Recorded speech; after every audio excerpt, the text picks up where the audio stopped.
But when I started looking at hostage me from the viewpoint of consultant me, I was like, okay, so what's your problem? I looked at, I don't know what I need, but they have a system. What are they taking away from me? That's what I need for good decisions. This episode discusses a hostage experience and includes references to abuse, isolation, and other traumatic experiences. While the episode does not go into graphic detail, some of these experiences may be distressing or emotionally difficult to hear. Listener discretion is advised. Today on the TLC Connections podcast, we have Siamak Namazi. Sia, can I just call you Sia for short? All right. For our listeners, I just want to give a little bit of a background to Sia. It's a very unique kind of background. He is a consultant, advisor, and speaker. He has spent his career thinking strategically for a living, advising multinational companies on strategy, market entry, and political risk, specifically across the Middle East. Then his own thinking was put to the test that very few strategists ever faced, and that is an 8-year sabbatical, in quotations, sabbatical in Iran's notorious Evin prison. And that made Sia the longest held American hostage in the country's history.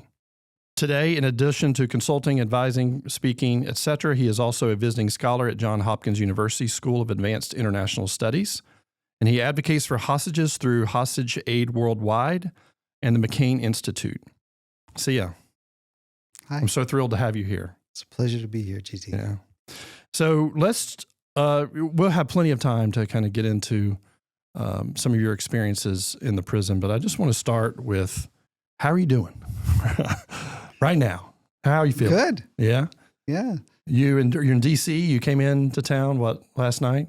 I came to town last night, and yes, I live in D.C. now. I've been in D.C. ever since my release in September 2023. So you were released from the prison, less than 3 years ago? Almost 3 years? We're coming up to the third anniversary. Yeah. Unbelievable. Well, I guess we will just jump in. Okay. How did you end up in a prison, I guess is the first question. How It's did that a nice happen? guy like me doing it in a place like that. Yeah. Well, I'm Iranian-American. I lived in Dubai, and I used to take frequent trips to Iran to visit family, childhood friends. And in the summer of 2015, I went to what I thought would be a 4-day trip to go for, it was a family funeral. And had you done those trips before, right? Yeah, many times. Many times. Would you say, a dozen or more? Yeah, at least. Okay. So this is business as usual for you. From Dubai to Tehran, it's less than 2 hours. It's Okay. kind of like going from DC to Boston. I mean, it's not a big deal. So when you got on that plane, you just said, this is just, hey, I've done this before. I've done this before. And it was very different times, right? It was when the nuclear deal with Obama had just been inked. I think the night I arrived, it was agreed on that there was a 6-month lag between agreement and implementation. Okay. And so I like to talk about my experience as an outrageous version of Persian hospitality. I don't know if you know any Persians, but when you come to our house as a guest, when you come to leave, they say, where are you going? You just got here, and they'll kind of hold you for a few more hours and overfeed you. Now, in my version, they took the Persian hospitality to the ridiculous, where 4 days turned into over 8 years. But wow. Tell me that moment that you realized, this is different than my last trip here. After 4 days, I went to the airport. And as soon as I passed the first X-ray, I was accosted by someone in plain clothes who said, are you Siamak Namazi? I said, yes. And he said, come with me. No. I said, no, I'm intelligence. You have to come with me. And I know that Iranian intelligence services, it was actually the Revolutionary Guard's intelligence, they will not give you ID. So I told them I'm not budging without ID. I'd heard that people can get disappeared from the airport, so I wanted time to text my family to tell them what's happening. So you knew that in the back of your mind, you knew it was a risk, but you felt safe because you'd done it so many times. I'd lived in Iran before in my adult life as well. I came to the U.S. when I was 12, in 83, and I had several stints back in Iran.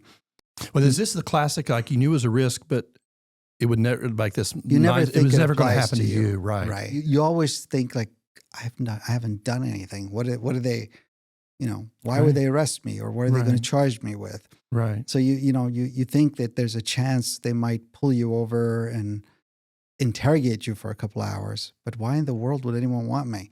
especially right when the nuclear deal was signed and the talk in Tehran was, will there be a U.S. embassy again? And so to speak, it wasn't supposed to be hostage-taking season. They were Right. actually negotiating the release of other American hostages. Right. So it was particularly on that instance, I thought, you can always, if you live abroad as an Iranian, they might ask you 4 questions. Where do you work? What do you do? Just to make sure you're not either basically having any activities that the regime feels that it's against them. I was living in Dubai, working for an Emirati oil company as a head of strategic planning. I was telling an oil company, where do we need to be in 25 years and what do we have to develop between now and the next Right. 25 to get there? What's that got to do with them? Wow. We're at the airport. You're pulled aside. What happens next? How do you get to the prison? To prison? Yeah, the long way. So at first they take away all my electronics and my passwords, etc. And they tell me they'll be in touch. They actually don't. They release me. After that, they barred me from leaving the country. They've taken my passport and everything, illegally, I might add. And then they interrogate me off-site for 3 months. So during those 3 months, I talked to a few prominent lawyers, political analysts, etc., and they all had the same opinion that these guys are just data downloading, making sure you're not affiliated to any opposition groups, etc., and this will taper off. Got it. And it was tapering off. The first week I was probably interrogated every day for over 6, 7, 8 hours. My penultimate interrogation was 15 minutes. And it happened every 10 days, 2 weeks. Okay. So when I stepped in the last time on October 13, I was kind of surprised that I thought they're going to give me back my passport. And they usually say, don't ever do it again, whatever they've come up with. And it's ending, but they actually arrested me. So they arrest you. You're now in prison. What's the first day in a cell? First of all, how big was the cell? What? Evin prison is actually a prison compound. There's this proper war. It's controlled by the prison organization, but there are a few detention centers run by various parallel intelligence groups. I see. The worst of those is controlled by the Revolutionary Guards intelligence, which is kind of where I ended up. So from never seeing any of this to it's kind of going straight to the Olympics. Oh, wow. The first cell was probably about maybe 6, 7 feet by 3 feet. So about a walk-in closet is what I describe it. Imagine a queen bed, except the bed is the floor, and wall it around. Wow. And so you're by yourself? Yes. And so no TV, no books, nothing. They even took my glasses away. No. Okay. And then how long, I know you were there total 8 years, and I know you weren't necessarily in that specific space for 8 years, but how long were you in that type of small confined space? So I was in the Revolutionary Guards Detention Center for 27 months. When I was tossed into that cell, remember, I knew there was a nuclear deal. I knew that there was a hostage deal being negotiated in parallel with it. So to me, it made sense that maximum I'm going to be here 3 months. And the worst case scenario would have been, in my mind then, to be released through a diplomatic deal. What you want is for these guys to just drop the charges or give you a fine and end it. Right. You don't want to actually end up on a hostage list in the end of the day, because then for your entire life, you lose your country of birth, if you think about it, access to it. You never go back once you're on a rescue plan. Right. And plus, the longest held person before me got out in under, I think, 3.5 years. So why would I ever think that I'm going to over double the record? Why would I think that I'd be arrested? Why would I think they would hold me that long? So I never imagined there would be that long. So I listened to your keynote, and I understand over those next 8 years, there's a lot of ups and downs, but what was the thing that kept you present? You mentioned hope. Hope played a role. there was always this idea that, oh, I'll be released next month or 3 months from now.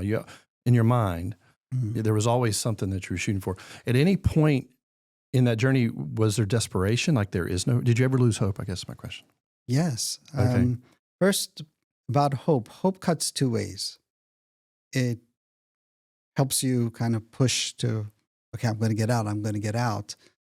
But if you ask me what was the toughest part of my 8-year incarceration, was this perpetual thought that I'm only 3 months away from freedom. Mm-hmm. I've read a lot of prisoner memoirs in prison, and they will tell you that. That's, if you keep thinking that door is going to open and it doesn't, that's how you break. Right. So you asked me about losing hope. For me, it happened very fast. I'm taken in on October 13th, 2015. Mm-hmm. And 3 months later, on January 16th, so 3 months and 3 days later, the nuclear deal kicks in, and there is indeed, as I predicted, a hostage deal along with it. And the Obama administration frees every single American hostage in there, except for me. Oh. So you can imagine when you understand, like, wow, I got left behind. And I got left behind even though I put a lot of risk on my mom's shoulders by waiting patiently until there's another visitation where I tell my mom I'm being physically abused. And so I never, why would I think, could you imagine being left in the lurch like that while you're not feeling safe and everyone else is gone? Right. So that was. I can imagine you asking the question why me? And I guess the question is why you? Why not me? Yeah. Why were you the only one? Well, you mentioned you have dual nationality. I do. So did most of the others. So there was most only of the others one did. person. So that wasn't the reason. No. Oh, wow. So I got left behind, and my parents at the time wrote the Secretary of State, who said, "We have the letter. I'm so sorry to know that your son is being maltreated that way, and there's a promise that I'll be out in 3 weeks," which never happened. So as I said, I ended up later on with some of the Iranian negotiators, I think 2-3 years later in cells near mine. So I've heard what happened on the Iranian side. What happens is that the rogue state knows the hostage game very well. And whether it's Iran or Russia, they have a playbook. When they have a star hostage, someone the president has to get out. In Iran's case at the time, there was a Washington Post reporter, and you can imagine the pressure the Washington Post was putting and Jeff Bezos was putting to get their person out.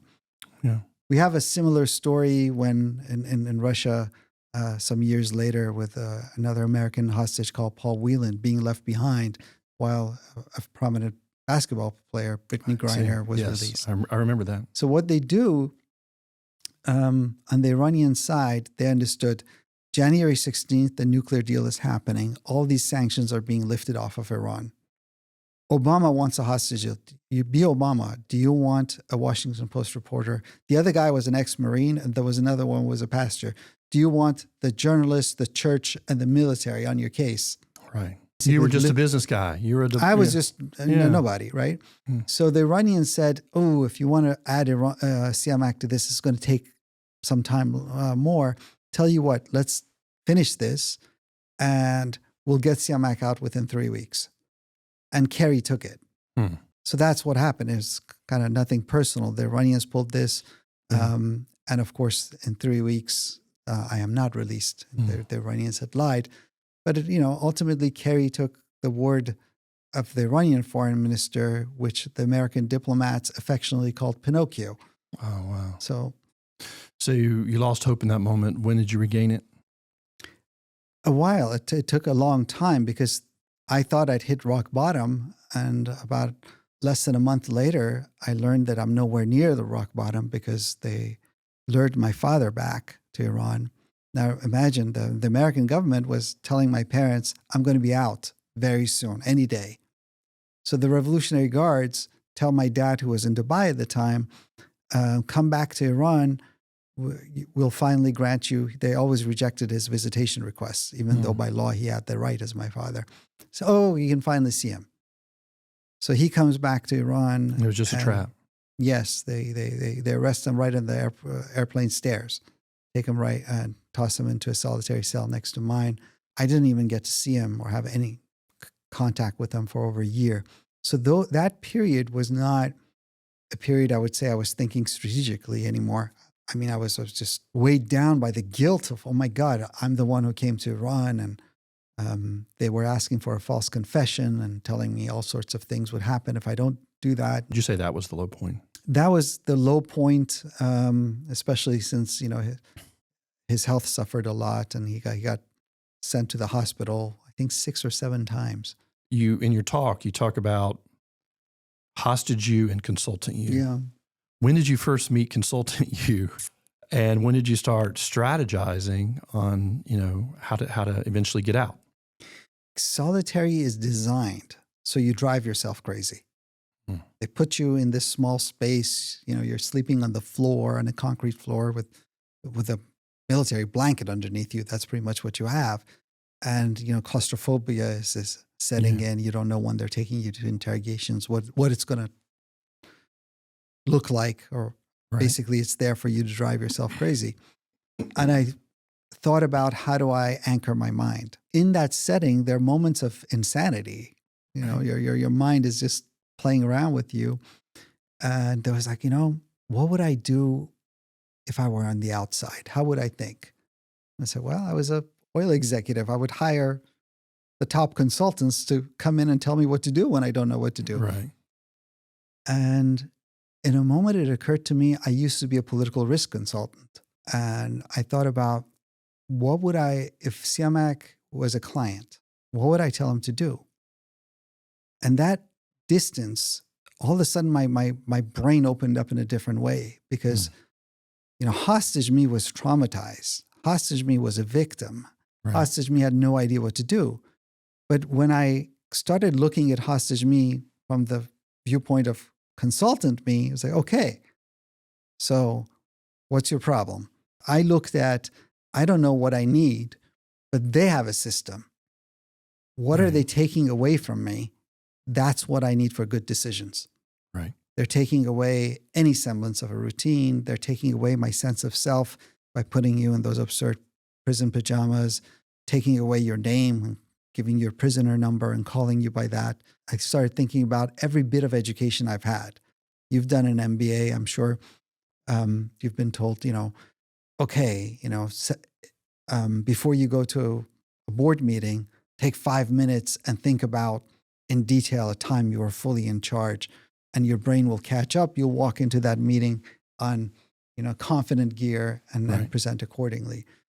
In my routine, I talk in my keynote about, saying, okay, I'll do 100 push-ups and take 10,000 steps on a folded blanket, which is equivalent to a 10K run. Right. Those were the SMART goals, difficult but achievable goals. So I started recreating, and then slowly I started thinking about, I'm a strategic planner. What do we do? Right. Well, we have key objectives. Yeah. What is your objective? I need a filter. How do I do that? Well, what's most important to you? Right. Protect your family, keep your integrity, and go home. So that, in strategic planning, we think if you don't have your objectives, you start going all over the place. No, when you decide what to do, what plan to follow, you have to make sure it serves one of your objectives.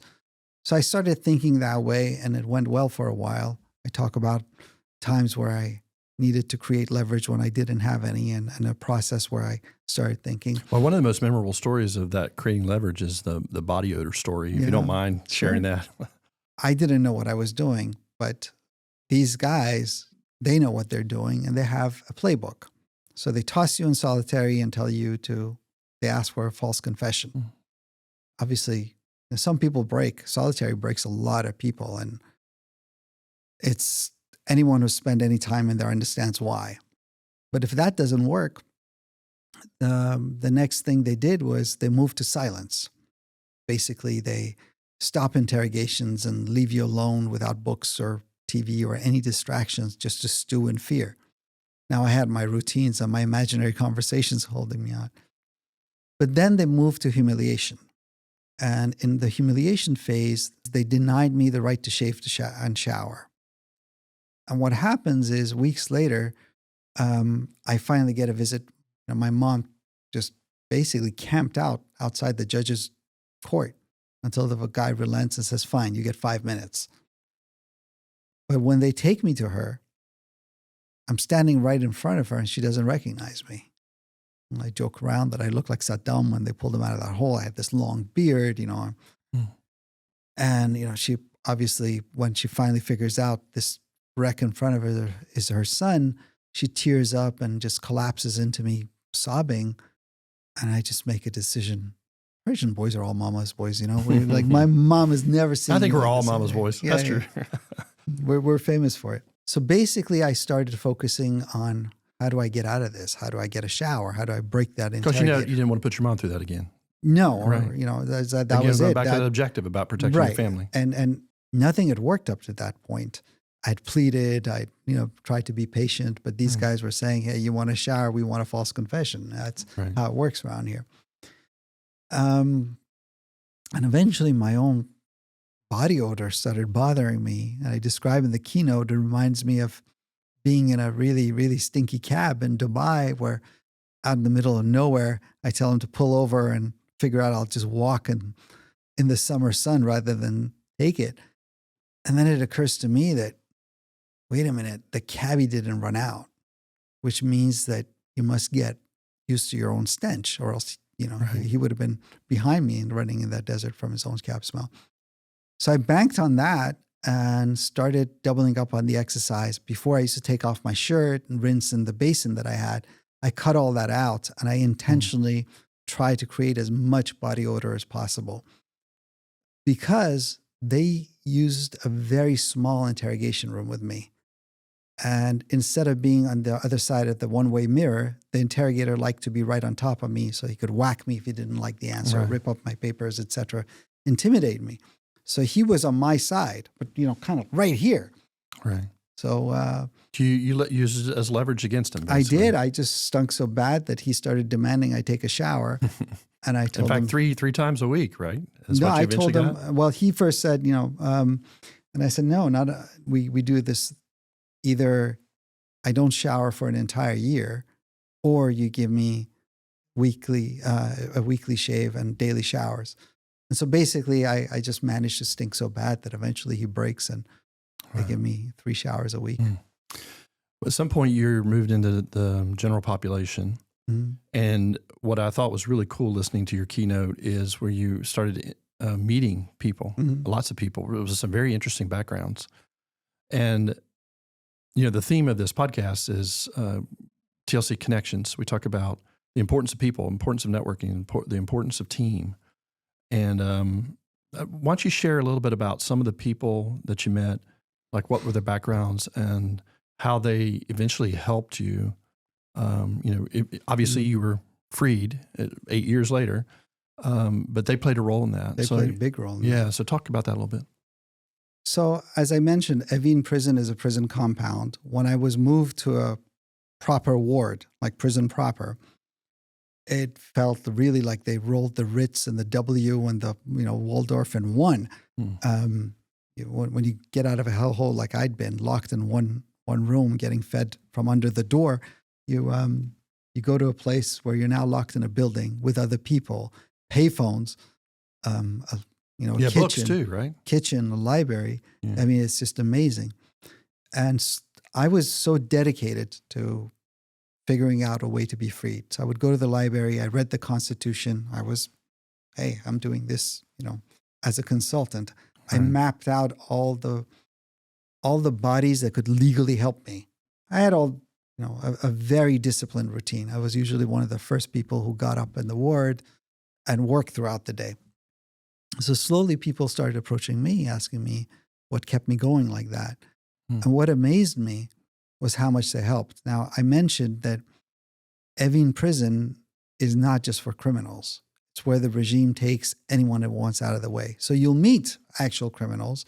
I've had cellmates who were members of ISIS But I've also had cellmates who were some of the most prominent and well-respected university professors, or some of the biggest businessmen. There were even former politicians. Two of the Iranian negotiators, senior negotiators of the nuclear deal and the hostage deal, ended up in cells next to mine. Wow. So yes, from dissidents to senior former officials, you'll meet them there, which is why we call Evin prison Evin University. Oh, wow. You learn so much from others. Hmm. And from each other. You don't need to name them by name, Sure. but like, what were some of the roles of people that were instrumental in your eventual release?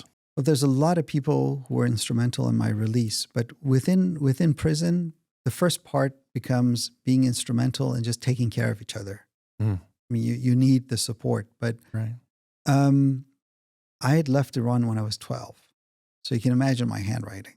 I remember a day in the library where this master calligrapher was going by, looking at me, taking notes, and he's like, "Ooh." And I explained, well, I'm writing these letters to top officials, but this is my handwriting, what to do. He said, "Come with me." And he started, like, my Persian handwriting right now is really good. It's much better than my English one. Wow. There were teachers and journalists who I would go to and say, "Guys, this is what I want to say, but my essay writing skills are not great." They're great right now. Human rights lawyers taught me so much about Iranian law. Eventually, I have filed 3 briefs with the Iran Supreme Court. Wow. I mean, from 6th grade education where you can't read and write properly to filings with the Supreme Court. That's, having time on your hand if you devote it. But it was them. The point is, there was a lot of people. One that touched me a lot was a newspaper owner who, when he learned about my story, said, "You write it, I'll print it."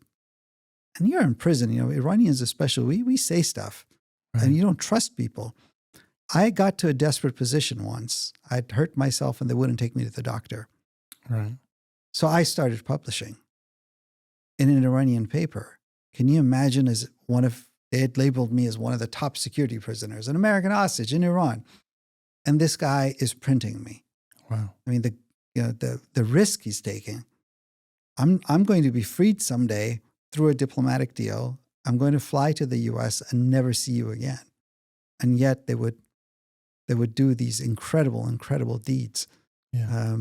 And it was whether it was the Revolutionary Guards blocking me from getting to the hospital when I desperately needed medical aid. The diplomatic channels weren't working. The legal channels weren't working. It was, these people using their connections, their leverage, whatever they had, whether it's, I have a paper, I'll take the consequences, print. Right. Or getting a letter to an official I couldn't dream of getting to and actually getting it. So they did amazing. I'm hearing amazing a lot things. of just resilience and grit and perseverance in your story here. I mean, because 2 approaches could have been on opposing ends of the spectrum. One would be get resigned to the fact you're going to be here and just. And it's a perfectly rational it's right decision. Right.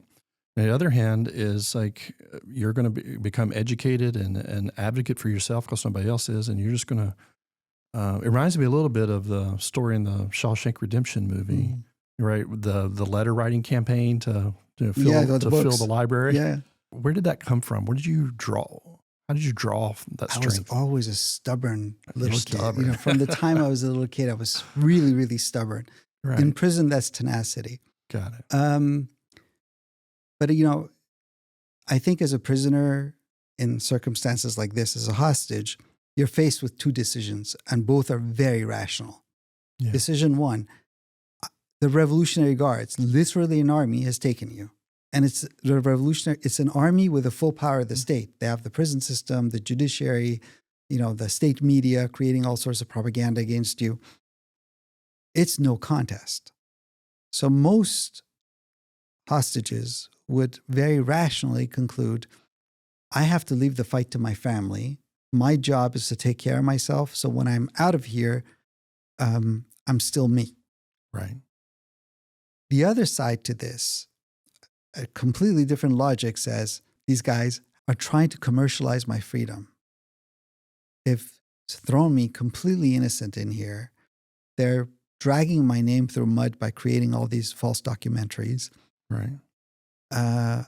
if I'm not willing to fight for that and risk for that, what exactly will I stand up for? As I said, as one person, you're not going to impact, you know that. What it boiled down to were periods where I convinced myself, just do nothing. Just take care of yourself. I would get really depressed, GT. I mean, I would get really, really depressed. When I was fighting back, coming out with creative campaigns, and with especially a lot of these shock and awe stuff, I felt really good. Now, there were consequences. Right. It was scary. But I felt like I'm being true to myself. And I think in this particular circumstance, look, the person who comes and says, no, I got a family, I got kids, and my job is to make sure they don't worry. Every time I pick up the phone, my voice sounds like I'm doing fine. Right. That's very understandable. I put a lot of pressure when I started getting more and more active. Could you imagine like my parents or my brother's reaction the first time I told them, yeah, you're going to start getting journalists calling you asking if such and such letter is really from me because something's coming out tomorrow? And the answer is yes, it is me. You know, they're terrified of what will happen to me. So I stress them out a lot by doing that. But yeah, I think it was just the way I was wired, and I learned that. I remember years later having a very dramatic conversation with one of my handlers, where, you know, he threatened me with something really, really big if I continued to do what I did. And I told him, listen, we're 7 years in. I'm not the same guy. You guys taught me that there's nothing worse than dissonance. When I'm not true to my own nature, what I do to myself is 1,000 times worse than the worst things you guys have done to me. And I've learned that when I've done something and got a beating or months of solitary, months later, I got over it. When I ran against my own grain, that took years to resolve. So in a way, they taught me that that's how I'm wired. So year 7, tell us about the last year and what are all the pieces that came together that culminated in your eventual freedom? So by the last year, my original plan was, I don't know what's happening in the U.S. I'm going to leave that to my brother and I had a wonderful, wonderful human being who was my human rights lawyer, worked pro bono for 7 years. Wow.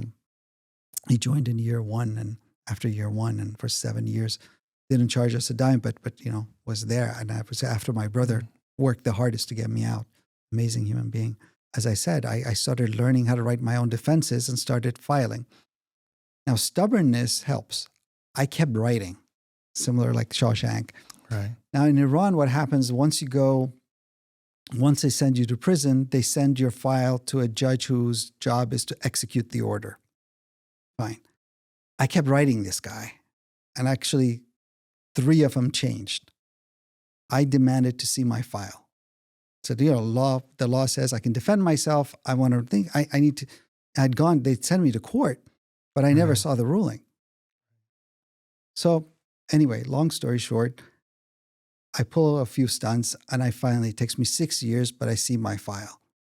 One of my actual charges this was not in my charge sheet. It was not discussed in court. And there it is. They said that I'd hacked the SMS system of the country and given the data to the hostile U.S. state. Now I can use my cell phone, but that's about it. But, you know, hack. Okay. Where is this coming from? So I went through the interrogation notes. The Revolutionary Guards claimed that in the year 2000, basically they came out with this story that I'd made predictions in the year 2000 during a talk in D.C. that could have only come from hacking. I looked at that, took notes, and went and filed a new defense. It was simple. SMS didn't come to Iran until 2003. Okay. That's pretty, yeah. Yeah, I thought it was a solid defense. Right. Yeah, I lost that case, JT. Wow. if the fact that SMS didn't exist, didn't mean I didn't hack it. If that didn't absolve me, Right. okay, I can sit here till kingdom come and I can write the best defenses, blah, blah, blah, blah. I'm going nowhere. There's only one exit. So Obama had a nuclear deal with Iran, which had a parallel hostage deal. Trump comes in, pulls out of the nuclear deal. Biden comes in and restarts talks about re-entering the nuclear deal. And they hold hostage talks in parallel. But they reach a deal, but they offered Iran something that they would have only done, which was release one of their bank accounts that was frozen in South Korea, which at the time had $6 billion in it, to be used only for humanitarian goods. The Iranians came back and said, we'll take the hostage deal, but not the nuclear deal. Now that created a big mess. They inadvertently anchored me to the nuclear deal. So I'm sitting there thinking, oh my God, in order to be free, I have to resolve Iran's nuclear crisis. Wow. How do I do that? Put your consultant hat back on. I did. I wrote in the New York Times. So now we're stuck. Every time the Americans said, let's talk about the hostages, the Iranians said, we already struck a deal. Implement it. You said these are separate tracks. So consultant hat back on, I realized they were finally had started talking in September 2023. The Americans started talking to the Iranians again, September 2022, separating and just saying, we'll only talk about the hostages. But these talks kept dragging on. And through the years, I'd seen so many hostage deals that frayed. Look, take any 1 year of Iran-US relations in the past 40, 50 years. And within that year, something's going to happen that derails everything, which is why I'd learned if a hostage deal doesn't happen within a few months, something's going to happen. So year 7, I decide that I need to make a direct appeal to President Biden. And I have to just figure out how. Because I could see that, they want to make a deal, but the price is too high, but they've anchored us to this. And it's not like any of us worked for a prominent paper or basketball list. Right. And no one knew. We were at that point, we were 3 hostages who were former businessmen tossed in prison. So I went on a hunger strike and wrote this passionate letter to the president, basically saying on the 7th anniversary being left behind by Obama, I say, President Biden, you can make up for that. But all I'm asking at this point is I want you to take 1 minute of your day for the next 7 days thinking about the hostages in Iran. And since I have no way of repaying you except through my additional suffering, I will deny myself food for every day. So 1 minute versus 1 day of starvation. I just thought that the 1 week, 7th anniversary, that's kind of clever. Right. It even got more attention than an op-ed that I'd written in the New York Times. And I got to tell you, that was the first op-ed from an hostage in Evin prison in the New York Times in history too. It was big. But this one, I guess it was just this personal, heartfelt message. Now, by now, I'd seen enough hostage deals to know when the president's confident that you're about to be released, they meet with the family and assure them. We're getting none of that. So I start thinking a lot bigger. And my system was simple. I would break things down into a simple question. So when we got tied to the nuclear deal, how do I resolve Iran's nuclear deal? I don't. How do I delink myself? What if I write in the New York Times? That's loud enough. And this point is, how do I get Biden's attention? And I thought about going on NPR. But wow, if I do this, okay, I have no idea how my jailers are going to react. It's never been done. So I called my lawyer in DC and I sounded out. I say, hey, Jared, this is what I'm thinking, that from what I can see, this is all presidents want us out, but they do a cost benefit. And it seems the president, this is dragging. It's not that they're discussing whether to free us or what to free us with. They were discussing the deal was already, the structure of the deal was made. Unfreeze the Iranian account in South Korea, so Iran can only use it for food and medicine, and they let out the hostages. 6 months in, And I'm thinking, how long did it take to end World War II? How long does it take to come up with the mechanics of executing a deal? To me, the president was on the fence. That's why things were going so slow. And I needed him to move faster because I was sure something's going to happen. I'd seen it so many times that will derail it. It's like a game of Russian roulette with time every day. And so I tell Jared about my plan to do an interview with NPR. And I said, help me set it up. And he said, I'm completely with you with your analysis. And I can't imagine how you kind of pieced all this together sitting in Evin. So yes, if you're willing to do this, it's a very good risk to take, but you're thinking way too small. NPR is not going to get Biden's attention. What do you mean NPR? They could crush every bone in my body. And he tells me, no. Think CNN. And I got to tell you, I start stuttering like, is he insane? That's something else. That's a globe. It's not just just inside American politics. Right. And he's like, yeah, but you want to get the president of the United States. You want to change the mind of the president of the United States. Yeah, you got to go that big. And he tells me, think about it. I'm like, are you kidding? Sleep on it. I'm like, you think I'm going to get any sleep? And that's part of the hardest decisions I made. One is a personal side. I mean, do you want to go plead for your life on CNN? I didn't either. We're trained to do risk-reward analyses. Right. And the problem with that is when there's no precedent, there's no data. It's not that I could say, ooh, the last guy, he got on BBC and, they threw him in solitary for 6 months and gave him a beat. There's no way of gauging it. And I couldn't tell the reward. I didn't even know if this is going to work. Right. So I actually used a case study from business school, believe it or not, which is modeled after the Challenger disaster. Okay. It's a Harvard Business School case called Carter Racing. They trick you into you crunch the numbers and you decide to race. Your car blows up, you're out of the business. And the lesson there is don't just look at the data. Make sure you can survive the worst case scenario.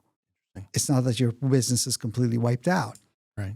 So when I couldn't do risk reward, I thought if I don't have data, that's how I should ask. I asked myself, what's the worst thing that could happen if you do this? Gauge it. Are they going to kill you? Well, you're a hostage. You have hostage value, so they won't kill you. They'll hurt you. And they'll send you back to that nasty detention center and throw you in that horrible cell again for months and months and months after a beating. Horrible. I don't want to experience it, but I can survive it. And how do I know? Because I've survived it before. Okay. And then I thought, what's the worst thing that could happen if I don't do this? Well, this deal, this negotiations, like so many before it, could fray. Yeah. And I would be left with that impossible question that'll drill in me every day. Would I be home now if I had the guts to act? Right. So that's when I made the decision. And wow, that had to have been a hard decision. It was really, really hard because I honestly didn't know the consequences. Right. So then you go on CNN and talk about the final release. I go on CNN and it turns out to be a historic interview because obviously it was never done before. And you're doing this from the payphone? Yes. The prison? Now I have to say at that point, there were enough prisoners. Some of these rich guys had a whole network that they brought in, smuggled some cell phones. Okay. And some of them were very generous in that they would say, you haven't seen your family. It's now lending like a typical prisoner their cell phone, that's one thing. Lending a hostage your cell phone, if you get caught. So they were risking themselves. They were seriously risking. Yeah. I could have used a cell phone, but what I knew at that time is that the payphones in prison, they were indeed recorded, but they weren't tapped live. There's way too many prisoners. Just do the math. Okay. How many people do you need to listen to how many payphones? Right. They used voice-to-text technology. You spend, at that point, it was 7.5 years in prison. You understand these things by people who got in trouble before. What happened? So, okay, they're using voice-to-text. Now, I banked on these guys. They're not monitoring every day. My conversations usually like, Mom, my socks have holes in them again. Could you arrange to bring new socks for me? What are my conversations year 7 in?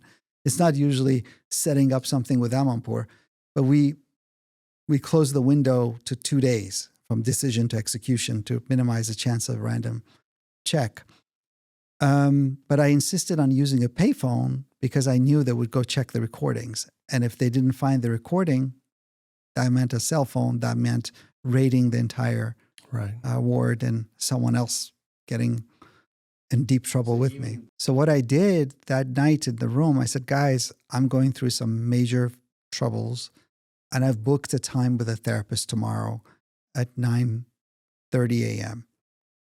Could you give me the room from 9 to 11? Everybody out. So I wanted a traceable call, and I wanted everyone out of the room, so this only comes back to me if there's problems. And that, that's what happened. They realized that I used the cell phone, the payphone. Since no one had ever done this before, no one had created any precautions. Now, I could call my lawyer, and he patched it through. That's how I saw. So you had people working for you, obviously, on the outside too, to help set it up. Yes, but my lawyer was in DC. He was not. Yeah. So you make this phone call. So you're calling Amanpour's number. I mean, somehow you. My lawyer did that, right? I mean, he had prearranged it with her. Now I gotta pause you and say something, because you talk about courage. I want to commend her courage.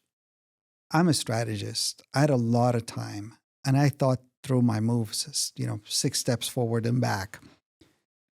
I looked at it. I'm taking a risk. I get on the phone.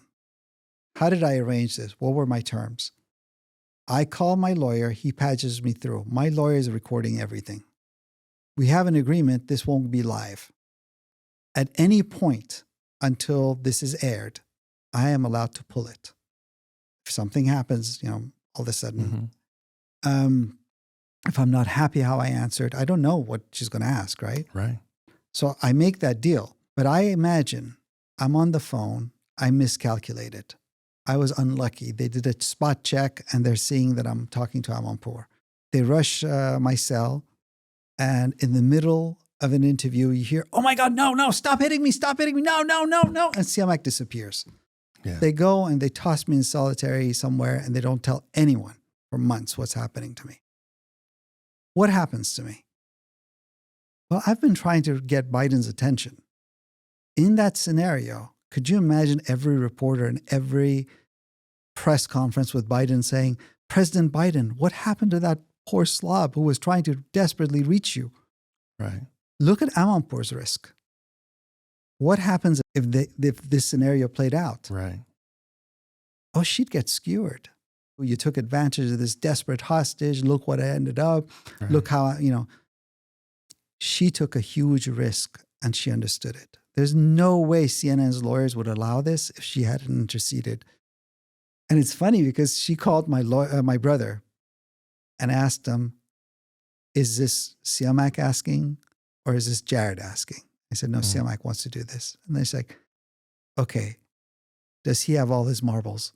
Has he lost it in there?" And my brother said, "It terrifies me what he wants to do, but he knows exactly what he's doing, and he's calculated the risk, and he's willing to take it." And she took it with me. Wow. Because this is one of these things. I mean, the interview, she won an award over it, and it got nominated even for an Emmy, etc. But the downside for her was severe. Right. The downside for me would amplify the cause that I wanted to do. Right. Conversation with her was what, 20 minutes, 30 minutes? How long was it? It was scheduled for 7. It went on for 20 something. Okay. Aired how many days later? I called her at 9:30 a.m. Tehran time. I think it was aired 12 hours later. But the teasers started coming out on her X account around, I think, 6 p.m. Tehran time. Okay. And I as I'm sitting in my cell, like shivering, like, oh my God, what? Could you imagine? Imagine my Revolutionary Guard handlers. They had no idea what to do with this. Wow. It was, this is like historic, big. There I am, a prisoner. I'm sitting in my cell, and I'm going to be on CNN, and there's nothing they can do about it. It took them a few days to react. I did the interview, I believe, Thursday night. The Revolutionary Guards called me in on Sunday. This interview became so big. I mean, imagine Amanpour, if you look at her tweets, they usually get around 25 to 35,000 hits per tweet. The one she announces, my talk, she calls it the bravest, most compelling interview she's ever done. It got 1.1 million hits. That's just off X. Forget people watching it on CNN around the world. It got so big that they're like, okay, we touch him, it's going to make it worse. At what point did you know, I don't know if it's you're exiting the prison, hopping on a plane. At what point did you know, wow, I'm going home? So here's the thing. We had so many near misses, right? Through the years. So by the time I was freed, my standard wasn't even getting on the plane. It was crossing Iranian airspace. Okay. Because I'd literally have seen even people get to the plane and get pulled back last minute, something happens. I had set up a plan for what happens if this deal falls through. What's my next move?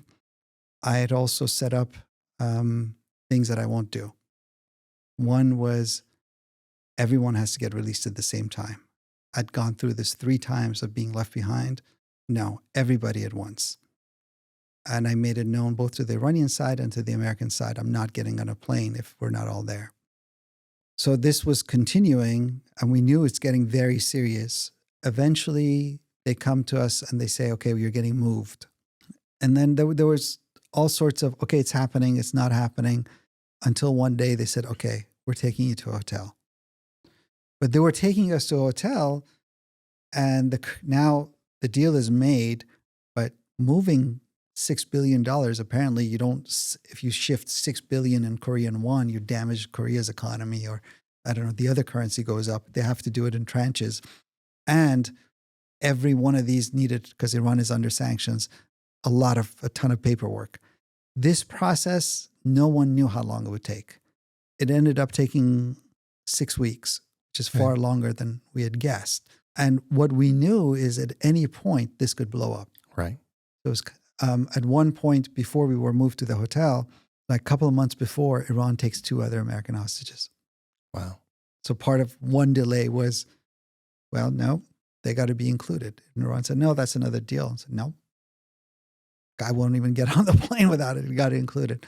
So yes, I knew at least 6 weeks before that I was released, because I was physically moved with under guards to a hotel with the other 2 hostages that I knew. And the 4th guy, the 5th was a woman, so she was separate from us.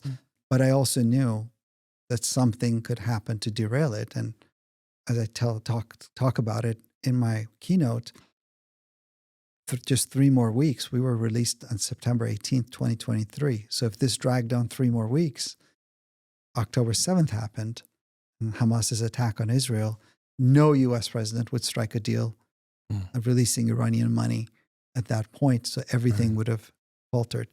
So yeah, we knew. Literally got out in the nick of time, basically. Which is why I'm always very grateful to Amanpour, CNN for doing that, because I don't, obviously that deal was negotiated before. It was dragging. The interview lit a fire under the decision makers, like move faster. Right. And all it had to do is expedite things by 3 weeks, or else we'd still be in there. I want to fast forward to your first night at wherever you were, home, a hotel, on U.S. soil. What was it? I'm assuming culture shock. I mean, how long what was that experience like? And then how long did it take you to kind of acclimate back to freedom? That's a good question. I think one thing people don't realize is it's just as big a shock going in prison. If you spend 8 years there, is as big a shock coming out. Everything has changed. The world has moved on, and you don't just pick up where you left off. That doesn't happen. You're lost. We arrived to the U.S. in Virginia, and we were kept at the military base where we arrived for 3 days, and then they say, go home. And what I talk about a lot since then is, why didn't anyone pause and say, Siamak, you lived in Dubai, where are you going? So there's a lot of community kind of support. I mean, when I got released, I saw there were people I went to middle school and high school with in White Plains had created signs with my picture on the front lawn for years. And it's really touching. People I hadn't seen like in, 40 years. Right. So you get a lot of support when you're in there, but people don't realize when you're out, you don't know your head from your tail. Right. So when I came out, I remember a friend saying, "Oh, just grab an Uber and come over." And I didn't know how to tell him. I have no idea how to do that. I don't know how to download an app. Okay, you can tell me over the phone how to do that. I don't know how to put a credit card in a cell phone. And even if I wanted to, all my credit cards are gone right now. Right. I guess it was especially hard on me for two reasons. One, I lived in Dubai. My life was in boxes and storage somewhere in Dubai. I had to start with Maslow in DC. Yeah. I remember going over to CVS. There's no human being. How do I pay for this? I look at that gizmo. Americans especially get very uncomfortable if you get close to them, because I was trying to figure out like what the other guy is doing, pressing the buttons, I guess invading their private space. So initially it was really, really hard. I'm sure. And were you doing that alone? Did you have I wanted family? to be alone. I had family. My parents came out with me. My mom waited. She wouldn't return to the States until I came, so she came on the plane with me. My dad had been released a year earlier. Right. My brother lived in Dubai. He flew out and we were together. But I wanted to spend some time alone. Yeah. Because I had my ups and downs and I didn't want to bother anyone else with it, to be honest. Right. And to figure things out with a bit of space. But I had to start with Maslow, get shelter, figure out the insurance system. Yeah. And how many days, weeks, months did you wake up one day and say, okay, this is the new norm? I think by taking me hostage, that Iranian regime taught me that freedom is a choice more than, you can throw me in prison. But taking my freedom away is very hard unless I hand it to you. Right. So I definitely appreciated that. And I tried to live the freest life I could. Right. When I was printing in Iranian newspapers, you can be sure that the warden came and threatened me left, right, and center, and I would laugh at him. Right. But the answer to your question is it takes a while. You acclimate slowly. It takes a while for me to get back on my civilian gear because I was still in prisoner, fight back, kind of that mode. Well, let's talk about your keynote. Very powerful, by the way. Thank you. Talk about how this is obviously a very heavy topic, right? And when I try to lighten it up. Yes, you do lighten it up, and you do have a sense of humor. There's no doubt about that.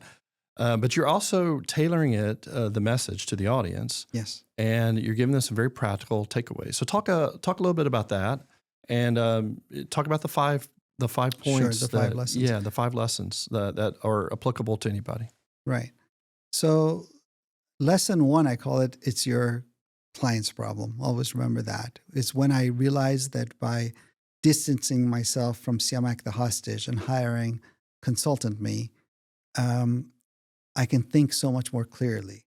And I'm, that I can kind of cut across the hurt and put on my professional hat and make much better decisions. And I use it throughout. I use that formula throughout. So I talk about that. I talk about the value of routines to stabilize you. And then, but the distance that when it's, when you're under that kind of pressure, professional you will amaze you. If you look at yourself as a client. The second lesson, I talk about leverage. I use the story about the body odor, which we recounted earlier. Yeah. But I talk about the formula, right? That you break down, you create leverage in these circumstances by coming out. You take a complex problem and break it into a simple question. So there, the first one was, how do I break the interrogator to get a shower? But as I talked to you, at one point it was, how do I unlink myself from the nuclear deal? And then how do I reach the president of the United States directly from a cell in Iran, in an Iranian prison? So the formula really served me throughout the time, and that's what I communicate. Then I thought about, because 8 years you have so many lessons and keynotes, you only have so many minutes. I wanted the core of the most important that I wanted to convey. And I realized that it's important to let people know how much you mess up. You don't want to come across as saying, hey, yeah, I was always outwitting I was running circles around them. That's not true. It's not honest, but I talk about dealing with regret and shame and how it could shut your brain down, to do the interrogator's work for them, switch your brain off when you need it the most, and the techniques that I use to overcome that. Because, I can imagine when I wrote this keynote, I thought about COVID. Imagine you were a CEO during COVID. You didn't know tomorrow any more than I did. Unless you were interviewing someone who was alive during the Spanish flu. Right. You didn't know what's coming at you any more than I did in my cell. So I started thinking through that. And I realized that whenever we face stakes that high, pressure on, and information so low, it's inevitable. You're going to make mistakes. And, I think understanding that, accepting that you will mess up, and having coping mechanisms is very important. Right. The fourth lesson is about the value of others. Yeah. So again, I didn't want to talk about, hey, I was just doing all this and I found a way to get myself free. Nothing could be further from the truth. Right. We talked about this. So many people inside that prison and outside that prison helped me. But I was thinking about the risk they were taking, whether it was a guy handing me a cell phone or whether it was, the New York Times article I told you about?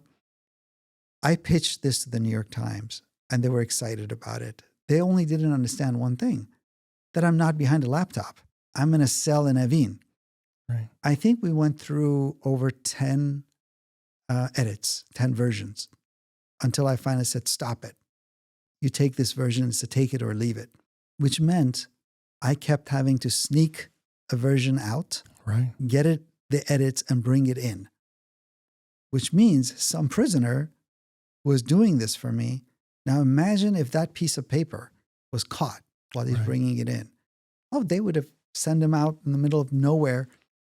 Disappeared him. Yeah, he would have been disappeared. They would have tacked on years to his sentence and probably sent him to the worst prison they could think of.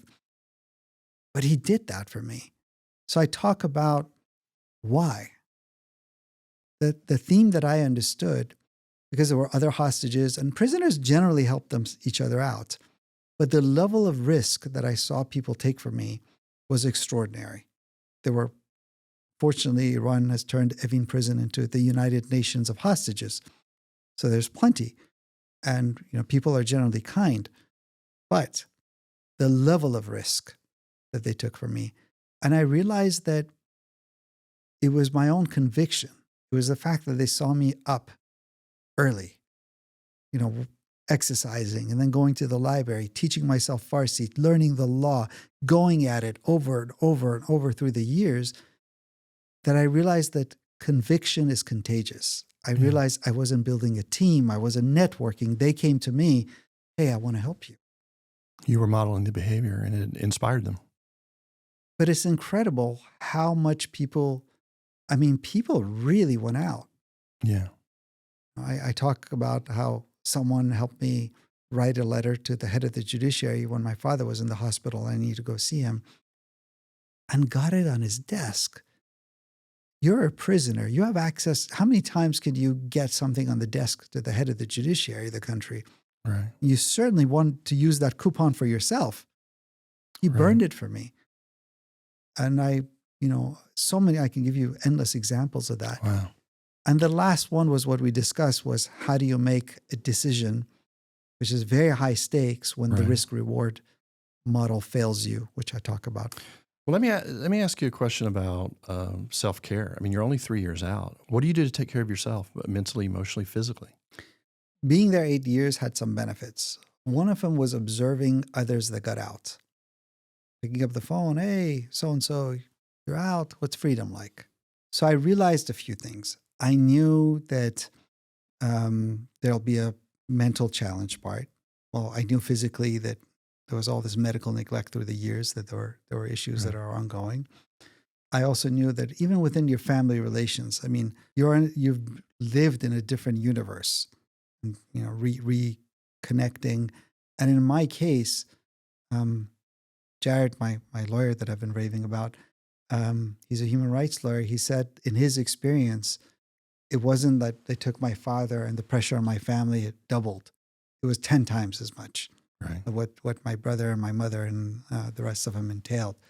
So I could think of things like, man, my sister-in-law is probably really angry at me because for the past 8 years, I was the priority of my brother, not her and her children. So I could see things like that. And that's why, you asked, I said, I wanted to live alone. I wanted to get back on my own 2 feet. I used the experience of others to avoid some of the, but, theory is theory, acting upon it is. I did seek out therapy as soon as I got out. And one of my observations post-prison was, wow, everyone seems to have a dog and a therapist now. Now, dogs are perfectly replicable really quickly. Therapists weren't. Right. So it was actually a challenge to do that. But that gave me, I think, the ability. I don't think the therapist really understood the planet I'm talking about. Right. But I didn't want to, after 8 years of being a burden on my family, to come out and say, oh my God, I'm panicking. It gave me a safe space to unload without feeling guilty that I'm putting this on my brother now, I'm putting this on my friend now, I'm putting this on my family now. So I did that, and I kept it up for about 1.5 years until I felt, okay, I've gotten the full utility of this, unless I find someone who's, very versed in this particular field. Well, see, let me just say that you're a remarkable human being. And one of the things I heard from you, just exudes from you, is putting others above yourself. I mean, the epitome of servant leadership. Even I could go back and deconstruct this, and example after example after example, putting, you're always worried about how others were going to be burdened. And so I sense in you a lot of gratitude as well, and humility. And so that just exudes from you. And so I wouldn't wish that experience on anybody. But you had the resilience and the grit and the strength and the hope to get through it. And that experience will be used for the betterment of our communities, our nation, and the world. So thank you very much for Thank you for having me. TLC Connections is supported in part by the Lincoln Center for Family and Youth. Through education, counseling, coaching, and consulting, we empower people to make positive choices, meaningful connections, and transformational change. To learn more, visit thelincolncenter.com.